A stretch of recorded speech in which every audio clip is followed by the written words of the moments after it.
Mainit na balita. The subsidies that were allocated by government for healthcare should not be taken away. Instead of directing PhiLhealth, oy PhiLhealth, gastusin niyo ito para sa taong bayan, kinuha ninyo at binigay sa iba. This is precisely the meat of this case.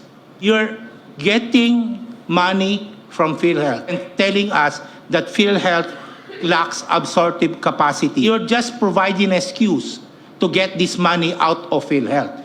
If the current administration recognize that, very thank you. And therefore, they should bring back the money back to PhiLhealth. Probably it's time to overhaul PhiLhealth and change the board for not complying what the law requires. Hindi kasalanan ng tao yan. Kasalanan yan ng PhiLhealth Board. Huwag natin pahirapan yung tao because nandyan naman yung pera.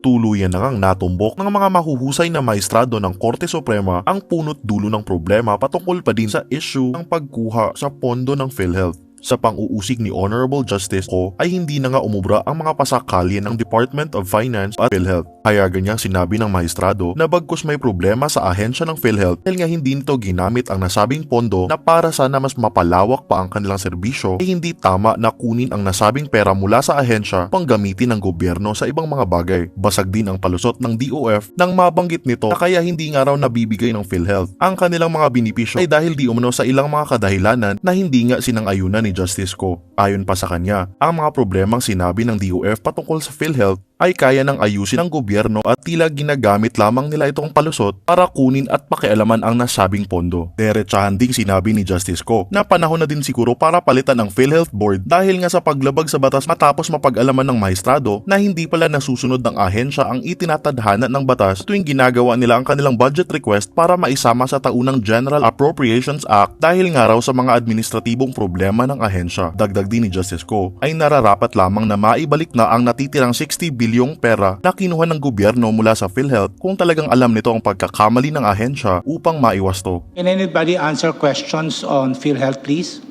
Now, let us go to, it was mentioned earlier that the amount requested by the Department of Finance, 89.9 billion, that was when it was sent to you, that you need to transmit this amount. How did you go about it in PhiLhealth? Was it immediately approved by PhiLhealth?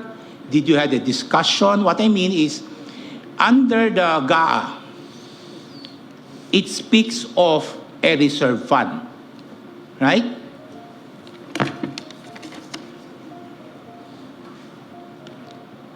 Chapter GAA 2024, it speaks of reserve fund. In Section 11 of the Universal Healthcare also speaks of a reserve fund. Are these concepts the same or different from each other? I think the reserve fund under the the Universal Healthcare Act, Your Honor, has its own definition in the law. Yes. In fact, under the Section 11, the reserve fund shall not exceed a ceiling equivalent to the amount actuarially estimated for 2 years projected program expenditures. So therefore, looking forward. But in the GAA, the reserve fund must be reduced to a reasonable level, taking into account disbursement from prior years. So therefore, the reserve fund under the GAA speaks of expenditures for prior years. So it speaks, these two concepts are different. no, not really different, Your Honor. Why do you say that? You look at your past needs to, in a way, have a good guess of your future needs. Again, So sorry. you look at how you look at your expenditures in the past to have a good estimate of your expenditures in the future. Yes, that is the reserve fund for PhiLhealth you determine that by taking into consideration expenses projected for the next 2 years, That's which is right. necessarily, from experience, higher than expenditures for the past prior years. So therefore, the amounts for reserve fund, if you compute it under the PhiLhealth, would be vastly different from the amount of reserve fund under the GAA. In that case, my question now is, how did you compute the amount if there are two different bases in determining the amount to be remitted to the Department of Finance? I know they took the rolling 2-year average of the expenditures in the past, was it 5 years, Your Honors, from 2018 to 2023. They took the average of the rolling past 2 years. Okay, now, when the GAA was passed, this provision on fund balance and the reserve fund, I'll read it to you. Fund balance of GOCCs from any remainder resulting from the review and reduction of that reserve fund to reasonable levels, taking into account the disbursement from prior years. So, under the GAA, they have to determine a reserve fund, right? And the reserve fund is determined by taking into consideration expenses for prior years, right? Okay. Now, when DOF sent you a request to send the money, 89.9 billion, how did you interpret this provision in the GAA vis-a-vis your own concept of reserve fund under Section 11? The PhiLhealth, I know, has a manual of governance, Your Honor. So they went through a process pursuant to that manual. So one of the factors they considered is their absorptive capacity to spend. And that was based on the past years. I think they took the period from 2018 to 2023. Who computed the amount of 89.9 billion? That was the request from DOF, Your Honors. Yes, precisely. Yeah, so- it was from DOF that the amount of 89.9 billion came from? I believe so, Your Honor. After Okay. they have determined that 89.9 billion is outside the reserve fund. It will come from the fund Can I balance. get somebody from DOF to explain to the court how this 89.9 billion came from? Your Honors, Deputy Please. Treasurer Ed Marino from the Bureau of the Treasury, representing the Secretary of Finance Okay. in the board of PhiLhealth. The question is the calculation of the 89.9 billion. How did you determine the 89.9 billion? That is the unutilized subsidies as reflected in the unutilized government subsidies of PhiLhealth for the years 2021 until 2023 as reflected in the financial statements of those years, Your Honor. What do you mean by unutilized subsidy? So in every year, Your Honor, from 2021 to 2023, there is a premium subsidy that was recorded in the financial statements of PhiLhealth coming from the national government. And correspondingly, the accounting systems of PhiLhealth can track the beneficiaries, the indirect contributor beneficiaries, where these subsidies must be used for. And we simply subtracted for each year the difference between the premium subsidies and the benefit expenses for indirect contributors. So, since you contributed this much for 2021, 2022, 2023 representing subsidy from indirect contributors, those that were unspent or were not spent were taken back. That's what you're saying? That is the basis of the 89.9 billion, Your Honor. Okay. Now, however, under the GAA,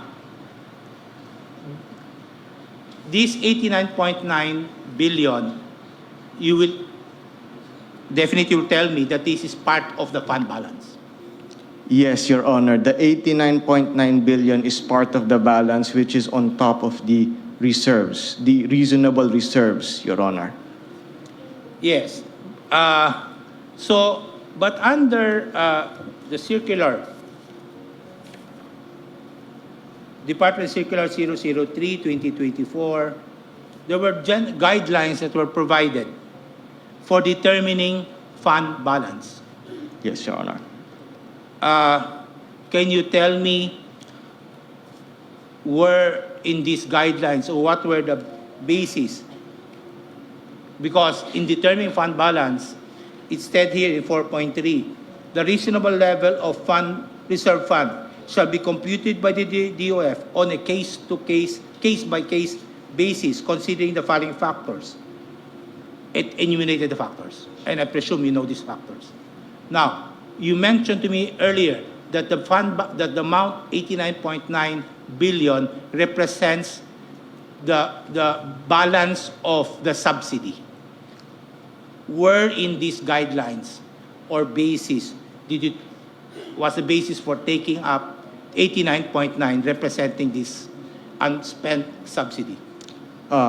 Your Honor, I believe those one of the considerations highlighted there is the ability, is actually the spending capacity of PhiLhealth, both in the past and the projected expenditures. So that is the primary basis. That is why we took a look at the financial statements of PhiLhealth. Moreover, the fund balance takes the form of cash in bank, and other investment securities. So that's the form included in the circular, Your Honor. Yes, but I went through this 4.3.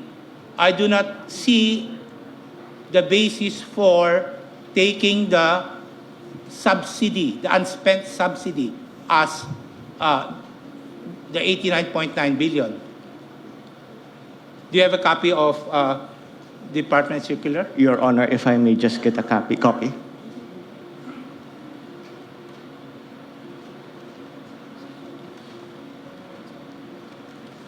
Sir, if I may, Your Honor. Go ahead. Letter A of 4.3 states here, historical performance, including the absorptive capacity, which presents the actual financial performance versus the approved budget, regular and recurring operating expenses, including non-cash expenses, the legal claims and obligations, etc. Unutilized, and number K, unutilized subsidies and fund transfers for programs and projects, Your Honor. So, by taking the unspent subsidy, you're referring to A and B? Okay. So, the unutilized subsidy specifically is in K, 4.3K, Your Honor. 4.3K? Yes. Okay. So it refers to when you took the 89 point, when DFRS requested the 89.9, it represents the unutilized subsidies. Yes, Your Honor. When you speak of subsidies that were given to PhiLhealth on 2021, 22, and 2023, why do you consider that unutilized? Because PhiLhealth is a going concern. And in fact, I understand for 2025, no subsidy was allotted to PhiLhealth. So why would you consider it to be unutilized subsidy? Yes, Your Honor, if I may. Number one, for the past years, even for the years 2021, 2022, and 2023, PhiLhealth consistently receives premium subsidies in the GAA. It was the case in 2024. They were allocated about 40 billion in the 2024 GAA. And in 2025, the executive proposed, I think, in the NEF of about 80 billion in subsidies. So the reason, Your Honor, is because consistently the government, when DOF computed or evaluated the fund balance, the national government has demonstrated the capacity, the willingness to continuously provide subsidies to PhilHealth. And of course, the mechanism in Section 37, the last paragraph says that the DOH and PhilHealth can provide the can request the subsidies to help it achieve the goals of the Universal Healthcare Act. So it's a continuous flow, Your Honor. Yes, precisely. So the fact that PhilHealth could not spend this amount for benefits and the national government will take this amount to fund unprogrammed expenditures, the fault is on PhilHealth for not spending this. It is not for the government to take this away and for PhilHealth to expand its programs so that the subsidies that were allocated by government for healthcare should not be taken away. Instead of directing the DOF, the national government, directing PhilHealth, oy PhilHealth, gastusin niyo ito para sa taong bayan, kinuha ninyo at binigay sa iba. This is precisely the meat of this case. So, why is PhilHealth therefore not expanding their benefits and programs that would approximate the subsidies that were given to them to answer for the health benefits of our people? Your Honor, if I may.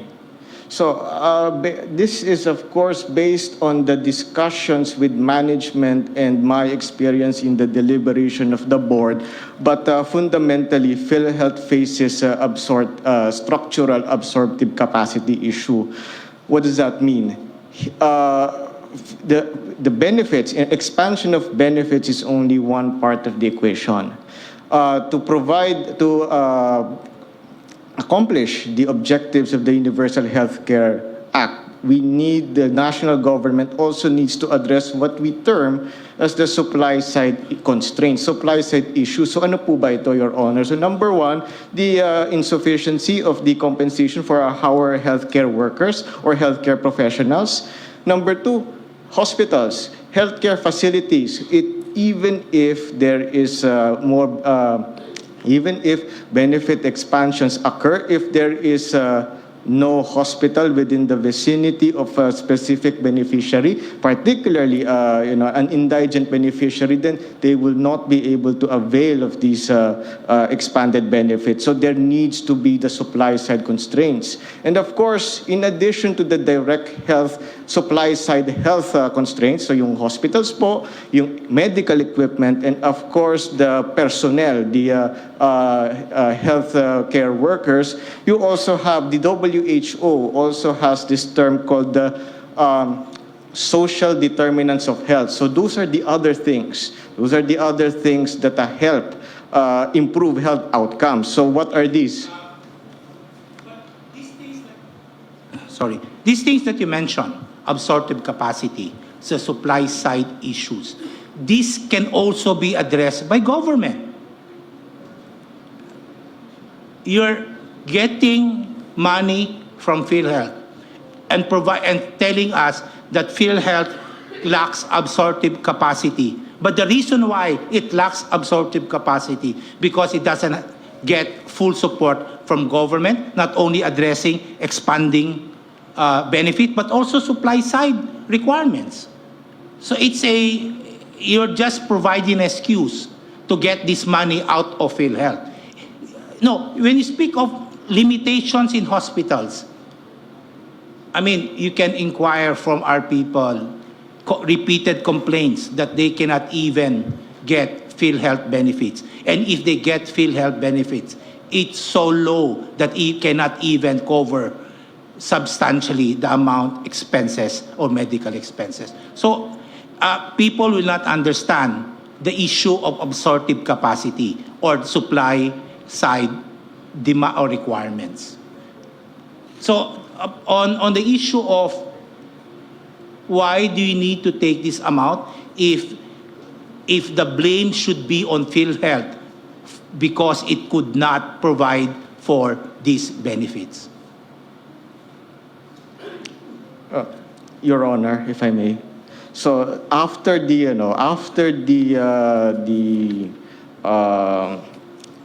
order or the instruction to return the 89.9 billion, we have seen last year that PhiLhealth has significantly accelerated the pace of benefit expansion, and they will continue to provide more benefits this year. So the issue in terms of the expansion of benefits is steadily being addressed. Precisely that PhiLhealth increases benefits because of public criticism arising from this, trying to get the 89.9 billion. They are now probably justifying, oh, we can do this. In fact, we're increasing the amount.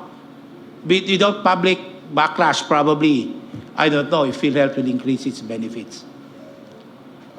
That may be so, Your Honor, but all the same, I think for the Department of Finance, for the economic managers, what matters to us is the expansion of benefits. If there must be a stick that must be presented together with the carrot, then we should, I think we are happy if we see more benefits for the Filipino people. Okay. What is your basis in determining the subsidy? Proposal to be submitted to the Office of the President for NEP. Your Honor, if I may, I believe the exact process would be most familiar to DBM, but if you can allow me my basic understanding of the process. So PhiLhealth, during the budget deliberation period, they submit a proposed budget, and this proposed budget includes, number one, the number of beneficiaries. No, initially, sa NEP pa lang. For purposes of preparing the NEP, the PhiLhealth will submit to the Office of the President a budget. Part of that budget is the amount of subsidy for indirect contributors. How much do you ask for, and what was the basis for this amount? Your Honor, if I may, I'm not familiar on the exact amount, but in terms of the process, I know I am to the best of my knowledge, the proposal of PhiLhealth is put together with with DOH. So it's a DOH budget submitted to DBM for evaluation. No, the reason why I ask this, we have laws that allocate funds to answer for the subsidy of government to PhiLhealth. Mentioned earlier, syntaxes, etc., etc. Now, do you know the actual collection of government corresponding to these taxes? And if you have computed this amount, do this equal to the amount PhiLhealth requested Office of the President for purposes of subsidy for indirect contributors? Your Honor, I do not have with me the exact certifications from the syntax I need to get an allocation. answer to this because this is in relation to the question of a special fund.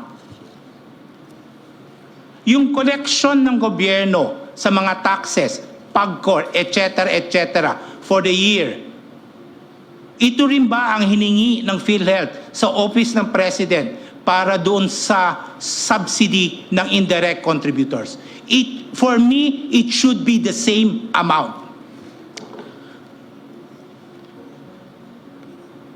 I believe our colleagues from PhiLhealth or probably DOH would be in a better position to answer this on the exact amounts, Your Honor.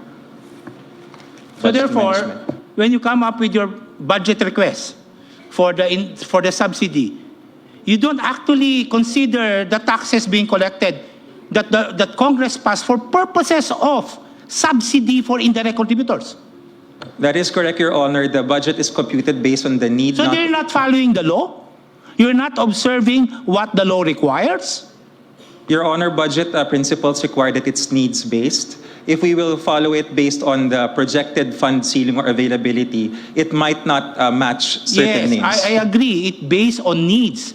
But the problem there is PhiLhealth limits the funding so that you don't address the needs, the health needs of the Filipino people. If you increase budget 200%, and I don't think the Filipino would not avail of that. You define your own limits. Congress allocates budget or collects taxes, provides for collection of taxes to answer for the subsidy of PhiLhealth for indirect contributors.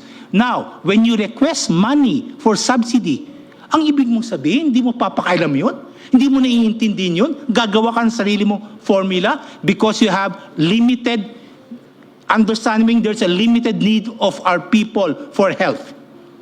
Your Honor, the current administration agrees with your observation, which is why this particular case under litigation has been the signal it has been using to increase the benefits. Ang tagal na po, 10 So taon. therefore, if the current administration recognize that, very thank you.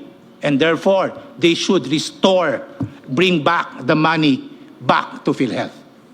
Your Honor, the reason why the administration recognized it because for the longest time, the corporation has thought it will always get money because of the guarantee of the sin Oh, tax. precisely, whatever would be. Whatever is that.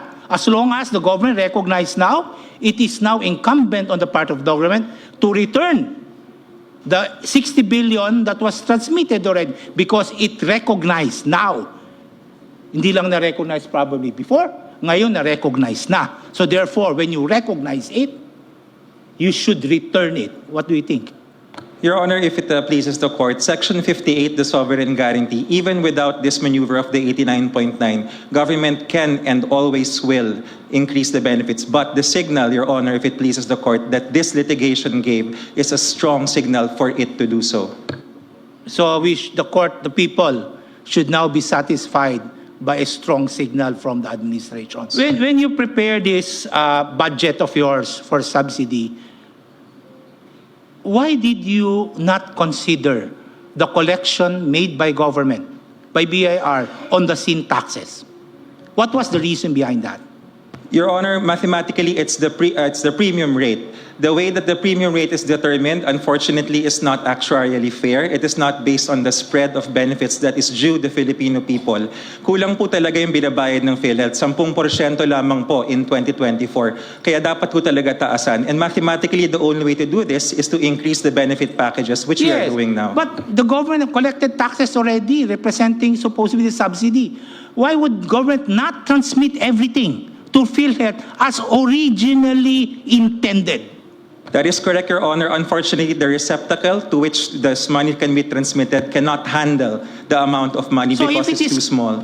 So if it is correct, and the reason why it was not transmitted because of administrative matters or hindrances, you agree that this should go to PhilHealth. It's a matter of spending it. So therefore, when government merely allocated this amount, probably substantially lower from the taxes that were collected, all of the balance should be given to PhilHealth this year and prior years. It's just a matter of administrative absorption. Hindi lang kaya gastusin ng PhilHealth. Kung hindi kaya gastusin ng PhilHealth, ibigay sa PhilHealth at utusan ng PhilHealth, oy, taasan ninyo ang benefits nyo. Hoy, mag-hire kayo ng mga tao ninyo para magastos ito para sa health ng ating tao. Your Honor, if I may, 3 presidente na po ng Republika ang dumaan simula noong 2013 hanggang 2023. At siguro mahigit 10 mga presidente ng korporasyon. Ganun po lagi ang utos pero hindi po nangyayari until now. Probably it's time to overhaul PhilHealth and change the board for not complying what the law requires. Hindi kasalanan ng tao yan. For not availing all of these benefits. Apparently from your own words, kasalanan yan ng administrasyon, this administration, last administration, or the previous administration. At kasalanan yan ng PhilHealth Board. Huwag natin pahirapan yung tao because nandyan naman yung pera. The money is there. Government actually collected this and you're not giving it to PhilHealth to serve as health benefits for our people. If I may, Your Honor, in fact, nung una pong oral arguments, iba po yung PCEO na humarap sa korting ito. At nung ikalawang oral arguments, ganun ho kabilis, iba na ho uli yung humarap na CEO. Kino-correct na po.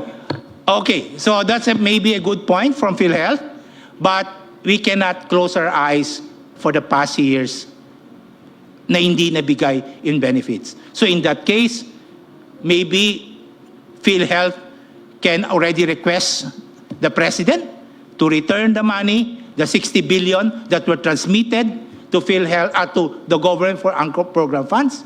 Ibalik na yan sa PhiLhealth, and PhiLhealth to expand its benefits, hire more people to answer for the needs of the health of our people. That will be all, Chief. Thank you. Thank you, Justice Ko.